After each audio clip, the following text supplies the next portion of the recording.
Americans love their pets. They love them as fashion accessories.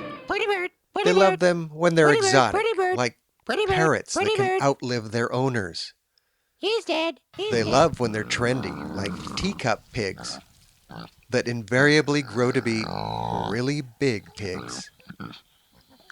But when the pets get less lovable, or sick, or expensive, they are all too frequently abandoned. I headed on a road trip and met some of these discarded animals. A horse named Waco, a dog named Shuggy Bear, a cat named Stripe, a cockatoo named Seppi, and a pig named Sprocket. They have found a new home on the outskirts of Kanab, Utah, a place that was once known as Little Hollywood.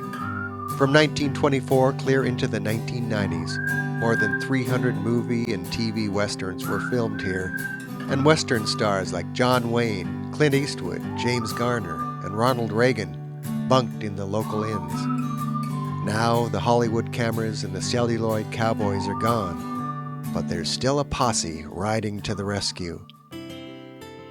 Down the road, spread over nearly 4,000 acres that surround the rock where the Lone Ranger called out, "Hi-yo, Silver!"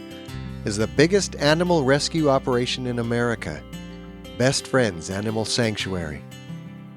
There, a posse of 450 staffers and more than 8,000 volunteers take care of hundreds of animals brought in from all over the country. One member of the posse is cat caretaker Bob Johnson. He was a successful stockbroker in Michigan, but got a hankering for something completely different. In 1999, I get a flyer from Best Friends. 6 months later, I gave my possessions to the Salvation Army because I wanted to travel light. And I came out here, got the job, and it's been quite a success for me. It's the top of my resume. Another member of the posse is media manager Barbara Williamson. She told me Best Friends is meant to be a way station for the animals. There's a right companion animal for every family, and we would like these guys to be in homes. We'd like every pot-bellied pig snoring on the couch. We'd like every horse to have its own barn. But the fact is, some of these animals will never leave the sanctuary. Piggy Paradise manager Yvonne McIntosh introduced me to a couple of pigs that may well spend the rest of their lives with her. Nanui arrived in Kanab with a weight problem. Yes, you can overfeed a pig. But she's now slimmed down by an impressive 80 pounds. Jack weighs in at 250 pounds.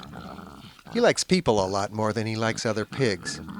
Every evening, he does the rounds of the pens with Yvonne or the other pig tenders. Then he won't go to bed until he gets 3 chews. And it has to be 3. Jack can count. As I met these animals, I was struck by the irony of where they now live. The deer that wandered by were just a visible reminder of the true animal kingdom surrounding the sanctuary. Somewhere, hidden behind the rocks and trees, were the bobcats, mountain lions, and coyotes that look at these animals as one big tasty banquet. Jen Reed understood what I was thinking.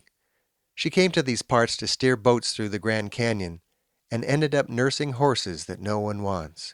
These aren't wild animals. These are animals that exist because we've bred them. And therefore, in our view, we have a responsibility to care for them to the best of our ability, for their quality of life, as long as we can. That responsibility comes because these animals haven't just lost homes. They've lost a place in nature. They live with us, in a world that is as much a human creation as all those cowboy movies that once were filmed in these same red hills.